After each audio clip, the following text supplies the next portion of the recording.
तो आइए बिना वक्त गवाए आज के इस दिलचस्प विश्लेषण में सीधे गोता लगाते हैं। आज हम जिस कहानी पर चर्चा करने वाले हैं वो सिर्फ कुछ जानवरों का किस्सा नहीं है, बल्कि ये अस्तित्व, आत्मनिर्भरता और अटूट एकता की एक कमाल की मिसाल है।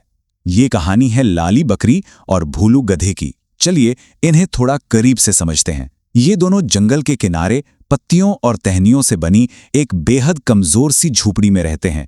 इनके पास ना तो जमा किया हुआ खाना है और ना ही कोई बहुत सुरक्षित ठिकाना, लेकिन इनके पास जो है वो किसी खजाने से कम नहीं, एक दूसरे का साथ और कुछ भी कर गुजरने का जज्बा। इस पूरे विश्लेषण के दौरान हम देखेंगे कि जब कुदरत अपना सबसे भयानक रूप दिखाती है तो कैसे जंगल के सबसे कमजोर समझे जाने वाले जीव भी इतिहास रच देते हैं। जरा इस मंजर की कल्पना कीजिए। अचानक जंगल में एक भयानक तूफान आ जाता है। ऐसे में उनका क्या होता होगा जो सबसे ज्यादा कमजोर है? आसमान से गिरती हुई बर्फ जैसी ठंडी बारिश की बूंदें, झोपड़ी की कच्ची छत से टपकता हुआ पानी और उस घने अंधेरे में डर से कांपते हुए दो शरीर। जिनके पास एक पक्की छत नहीं होती है ना, उनके लिए बारिश कोई सुहाना मौसम नहीं होती, वो एक खौफनाक सपना बन जाती है। हवा के हर एक तेज झोंके के साथ उनकी झोपड़ी के टूटने का डर और उनकी बेचैनी दोनों लगातार बढ़ते जाते हैं। ये खौफनाक सच्चाई तब और भी चुभने लगती है जब हम इस तुलना को देखते हैं। एक तरफ तो बेचारी लाली और भोलू हैं जो अपनी टपकती हुई झोपड़ी में भूख और ठंड से ठिठुर रहे हैं। इस मुसीबत से बचने का उनके पास कोई रास्ता नहीं है। और दूसरी तरफ जरा जंगल के ताकतवर जानवरों पर नजर डालिए। शेर अपनी सूखी और गर्म गुफा में आराम फरमा रहा है और विशाल हाथी बड़े पेड़ों की घनी छांव के नीचे पूरी तरह से सुरक्षित खड़ा है। ये फर्क सच में दिल को छू लेने वाला है। ये दिखाता है कि प्राकृतिक आपदाएं ताकतवर और कमजोर के बीच की इस खाई को कितनी बेरहमी से उजागर कर देती हैं। खैर, जैसे तैसे करके वो भयानक रात बीतती है, पर अगली सुबह जब सूरज निकलता है तो हालात ठीक होने के बजाय और भी बदतर हो चुके होते हैं। पूरा का पूरा जंगल बारिश के पानी में डूब चुका है। अब लाली और भोलू के पास ना तो सिर छुपाने के लिए वो कच्ची छत बची है और ना ही पेट भरने के लिए कोई खाना।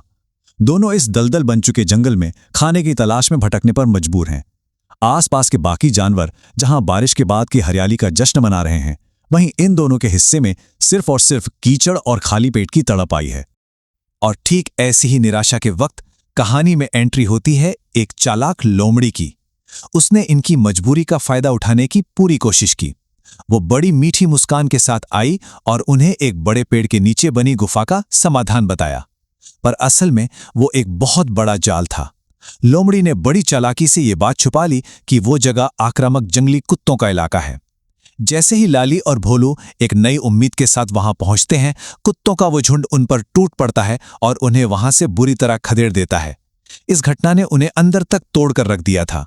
जब लग रहा था कि बस अब सब खत्म हो चुका है, तभी इस विश्लेषण का सबसे अहम मोड़ आता है। यहाँ कछुआ दादा का एक बेहद शानदार विचार सामने आता है। उन्होंने कहा, देखो बच्चों, जंगल में जीना आसान नहीं है, लेकिन अगर मेहनत करो तो खुद अपनी जगह बना सकते हो। जरा सोचिए, ये सिर्फ एक सलाह नहीं थी, ये उनके लिए एक जीवन मंत्र था।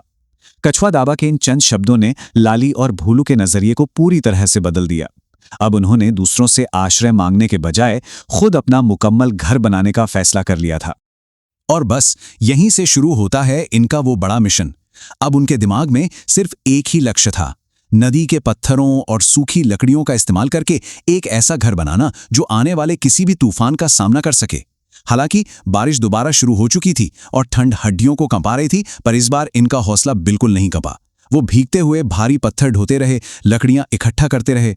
ये उनकी उस दृढ़ इच्छा शक्ति को दर्शाता है जहां उन्होंने तय कर लिया था कि अब चाहे जो हो जाए वो किसी पर निर्भर नहीं रहेंगे। लेकिन जंगल कहाँ इतनी आसानी से उन्हें छोड़ने वाला था। एक ही रात में उन पर जैसे मुसीबतों का पहाड़ टूट पड़ा। इस समय चक्र को ध्यान से देखिए। शाम होते ही फिर से भयंकर बारिश का तूफान शुरू हो गया। रात ढली तो जंगली कुत्तों ने उन्हें खदेड़ दिया। और फिर आधी रात का वक्त, जब वो दोनों अपनी अधूरी झोपड़ी के सहारे कांप रहे थे, तब अंधेरे को चीरता हुआ एक भूखा भेड़िया ठीक उनके सामने आ खड़ा हुआ। अब टेंशन बिल्कुल अपने चरम पर थी। उस भेड़िए ने आते ही उन्हें मौत की धमकी दे डाली। ये एक तरह की खौफनाक जबरन वसूली थी। भेड़िए ने शर्त रखी कि अगर वो अभी इसी तूफानी और बिजली चमकती रात में जंगल के बीचों बीच जाकर उसके लिए मीठे फल नहीं लाएंगे तो वो उन्हीं को अपना निवाला बना लेगा। अपनी जान बचाने की आखिरी कोशिश में कीचड़ से लथपथ और डर से सहमे हुए लाली और भोलू को एक बार फिर उस भयानक और जानलेवा जंगल में निकलना ही पड़ा। बड़ी मशक्कत के बाद जान पर खेलकर वो फल तो ले आए, लेकिन यहां एक बड़ा सवाल उठता है, क्या वाकई कुछ मीठे फल एक खूनखार शिकारी की मांस की भूख मिटा सकते हैं? भेड़िया फल खाकर मुस्कुराया जरूर, लेकिन उसकी आंखों में वो शिकारी चमक अभी भी बरकरार थी। उसने बिना किसी झिझक के कह दिया कि भला सिर्फ फलों से उसके जैसे ताकतवर जानवर का पेट कहां भरने वाला है। उस पल लाली और भोलू की सांसें सच में अटक सी गई थीं। और ठीक उसी नाजुक वक्त पर कछुआ दादा वहां आ पहुंचे। उनकी ये बात इस पूरे विश्लेषण का सबसे मजबूत नैतिक संदेश है। उन्होंने बिना डरे भेड़िए की आंखों में आंखें डाली और कहा, घर तो कोई भी बना सकता है, लेकिन डर फैलाकर कोई नेता नहीं बनता। ये दृश्य कमाल का था। एक शारीरिक रूप से कमजोर कछुए ने सिर्फ अपनी बुद्धिमत्ता और नैतिक अधिकारों के दम पर एक खूंखार भेड़िए को वहां से पीछे हटने पर मजबूर कर दिया था। वो भेड़िया बुरी तरह घुर्राता हुआ वहां से भाग खड़ा हुआ। इसके बाद अगली सुबह जब उन्होंने अपना घर फिर से बनाना शुरू किया तो जंगल के माहौल में एक बिल्कुल नई ऊर्जा थी। लाली और भोलू की ऐसी अटूट मेहनत देखकर जंगल के बाकी छोटे जानवर भी प्रेरित हो गए थे। अब वो अकेले नहीं थे।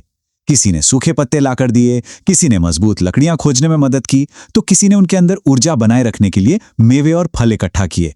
ये साफ दिखाता है कि जब कोई बिना हार माने लगा रहता है तो उसका हौसला देखकर समाज के बाकी लोग भी अपने आप मदद के लिए आगे आ जाते हैं। आखिरकार उनकी झोपड़ी पूरी तरह से बनकर तैयार थी। पर रुकिए, कहानी का सबसे बड़ा और आखिरी तूफान आना तो अभी बाकी था। एक बार फिर आधी रात को उनके दरवाजे पर दस्तक हुई। बाहर एक काला कौवा बैठा था और उसके पास जो खबर थी वो रोंगटे खड़े कर देने वाली थी। वो भेड़िया अपना अपमान भूला नहीं था। कौवे ने बताया कि इस बार वो अकेला नहीं आ रहा है, बल्कि जंगली कुत्तों और लकड़बग्गों की पूरी एक फौज बनाकर उनकी झोपड़ी पर हमला करने वाला है। लेकिन इस बार एक बड़ी बात हुई, वो भागे नहीं। अगले ही दिन एक विशाल चट्टान पर एक बेहद शानदार रक्षा नीति बनाई गई। हाथी ने बड़े बड़े लट्ठे लाकर सभी रास्ते ब्लॉक कर दिए। बंदरों ने अपनी फुर्ती से छत को मजबूत बेलों से कस दिया। तोते ने हवा से निगरानी करने की और खबर देने की जिम्मेदारी उठाई, जबकि खरगोश और गिलहरियों ने झाड़ियों में अजीब आवाजें निकालकर दुश्मनों को धर्म में डालने का काम संभाला। भाई वाह, क्या बेजोड़ संयोजन था ये। अगर हम इस ग्राफ के जरिए खतरे के इस पूरे स्तर को समझें तो ये आने वाली लड़ाई कोई आम झड़पा नहीं थी। देखिए, अगर शुरुआती बारिश और तूफान का खतरा 25 पर था और उस अकेले भेड़िए का 50 पर, तो अब इन भूखे शिकारियों के संयुक्त हमले का खतरा सीधे 100 के चरम स्तर पर था। रात होते ही चारों तरफ से गुर्राने की और खौफनाक आवाजें जंगल में गूंजने लगीं। वो शिकारियों की टोली आखिरी बार इस झोपड़ी को मिट्टी में मिलाने के इरादे से आगे बढ़ रही थी। और फिर झपट्टी खाकर शुरू होता है एक जबरदस्त जवाबी हमला। उस एक्शन से भरे दृश्य के बारे में सोचिए। विशाल हाथी ने अपनी सूंड में लपेटकर सीधे उस भेड़िए को हवा में उछाल दिया।